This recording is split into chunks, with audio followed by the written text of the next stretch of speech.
तो जैसे कि मैं आपको बताया है मैंने 17-18, अब यहाँ पर देख भी सकते हैं 17-18, 18-19, 19-20, 20-21, 21-22, इसमें 5 ईयर्स के लिए एक साथ जो है रिट फाइल की गई थी और जो ऑर्डर है उस डिमांड ऑर्डर को यहाँ पर क्वेश कर दिया गया है। ठीक है, तो सबसे पहले जो है समझिएगा जो रिट पिटिशन है वो फाइल हुई थी कि सर ये इम्पंज ऑर्डर है, इनके वाइड डिन नंबर, ये इनके जो है यूनिक आईडी नंबर जो होता है किसी भी नोटिस के लिए या किसी भी ऑर्डर के लिए वो यहाँ पर मेंशन है। यहाँ पर ईयर वाइज डिटेल बनाई गई है। ठीक है, अब इसमें जो केस क्या इन्वॉल्व था पहले वो समझिएगा।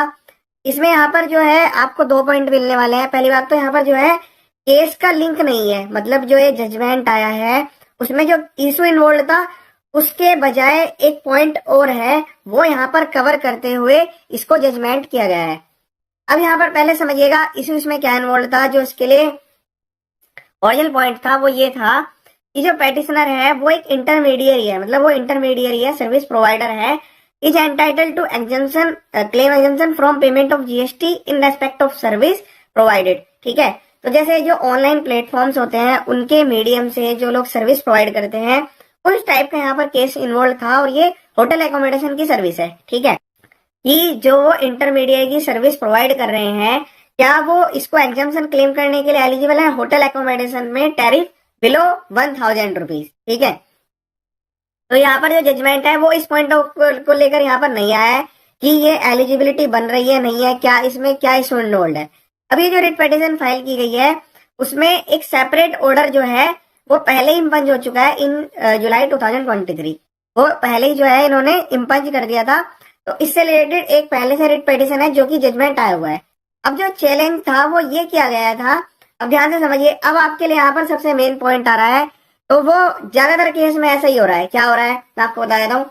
यहाँ पर ये चैलेंज इसलिए किया गया है, जो रेस्पोंडेंट है उन्होंने जो है कंसिडर नहीं किया the reply issued in June 2023 to the show cause notice form DRC 01 कि SSC को DRC 01, SSC मतलब यहाँ पर पेटिशनर को DRC 01 इशू किया गया और जो पेटिशनर है उन्होंने इसका रिप्लाई भी फाइल कर दिया, बट उसको तो कंसिडर किया नहीं गया और डिमांड कंफर्म कर दी गई।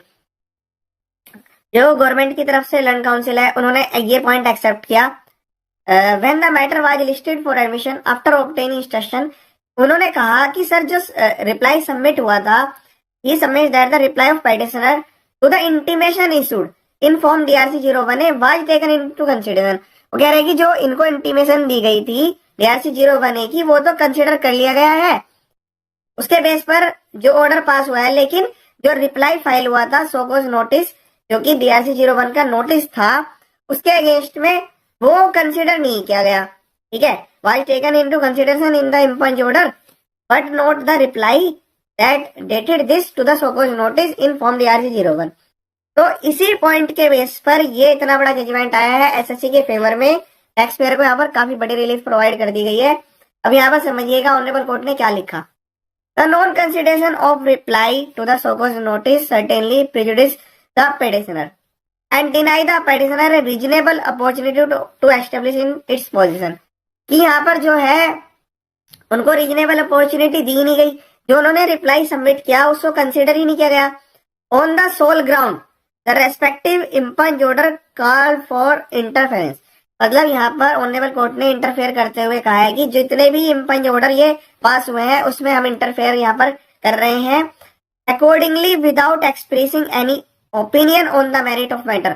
हम यहाँ पर जो है उस पॉइंट को भी साइड में कर रहे हैं कि क्या ओपिनियन है, क्या मेरिट्स है, क्या डिमेरिट्स है, विदाउट एक्सप्रेसिंग एनी ओपिनियन, कि हम इस पे ओपिनियन प्रोवाइड ही नहीं कर रहे हैं कि कैसे क्या मेरिट्स हैं।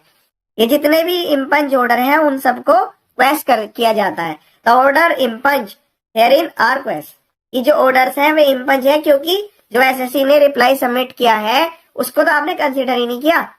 तो आप ध्यान से समझिएगा, जितने भी आपके पास कोई भी नोटिस आता है उसका रिप्लाई जरूर करें। अब जब प्रॉपर ऑफिसर उसका ऑर्डर पास करेगा तो उसमें वो क्लियरली बताएंगे कि जो ये आपने रिप्लाई सबमिट किया है वो इससे क्यों सेटिस्फाइड नहीं है। मोस्टली केस में क्या होता है कि जो आप रिप्लाई सबमिट करते हैं उसको ही लिख दिया जाता है, या तो वहां से रिप्लाई नहीं आता डायरेक्ट ऑर्डर ही पास कर देते हैं। उसमें जो है क्या होता है कि जी आपका रिप्लाई रीजनेबल नहीं है, काफी बार ये लिख के भी आता है, बट लेकिन प्रॉपर रीजन लिखा होना जरूरी है। यहाँ पर जो ये नोटिस है ध्यान से समझिएगा, DRC 01 जो है वो तो इंटीमेशन है, ठीक है, लेकिन जो DRC 01 है वो तो प्रॉपर नोटिस है। DRC 01 में प्रॉपर डिटेल्स के साथ समरी नोटिस दिया जाता है, उसी का एसएससी ने रिप्लाई किया और उसी के रिप्लाई को कंसिडर नहीं किया गया। तो होल सोल इसी ग्राउंड पर जो है ये जितने भी ऑर्डर थे उनको क्वैश कर दिया गया।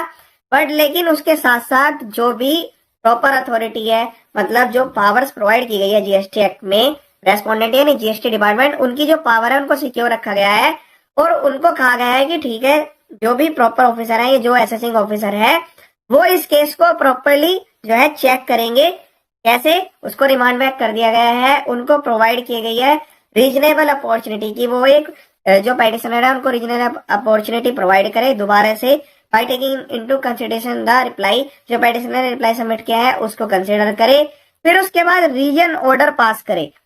केवल ये लिखने से काम नहीं चलेगा कि हम आपके रिप्लाई से सेटिस्फाइड नहीं है। तो जितने भी ऐसे आपको ऑर्डर मिले हैं, नोटिस मिले हैं, उन सब में आपको यही वाला जजमेंट यूज करना है और इसको रेफर करते हुए आपको जो वो नोटिस है उसको इनवैलिड करा लेना है। फिर उसके बाद आपके पास फ्रेश नोटिस आएगा, आप उसका प्रॉपर रिप्लाई सबमिट करेंगे, जो आपके पास एविडेंस है उसके बेस पर आप अपने फेवर में केस कराएंगे। मेरिट्स डिमेरिट्स तो केस टू केस डिफर करेगी, बट यहाँ पर सबसे बड़ा पॉइंट जो कि अपना में एक यूनिक पॉइंट आ गया है, वो हमारे पास क्या आ गया है कि जो हम रिप्लाई सबमिट कर रहे हैं वो प्रॉपर एक्सेप्ट होना जरूरी है। जो प्रॉपर ऑफिसर है, असेसिंग ऑफिसर है, उसको एक्सेप्ट करेंगे। एक्सेप्ट कर रहे हैं और उसमें ये लिख रहे हैं कि ये रीजनेबल नहीं है, तो उसमें प्रॉपर रीजन लिखना पड़ेगा कि क्या रीजनेबल नहीं मिला, क्या दिक्कत है, क्या समझ में नहीं आ रहा है इसमें।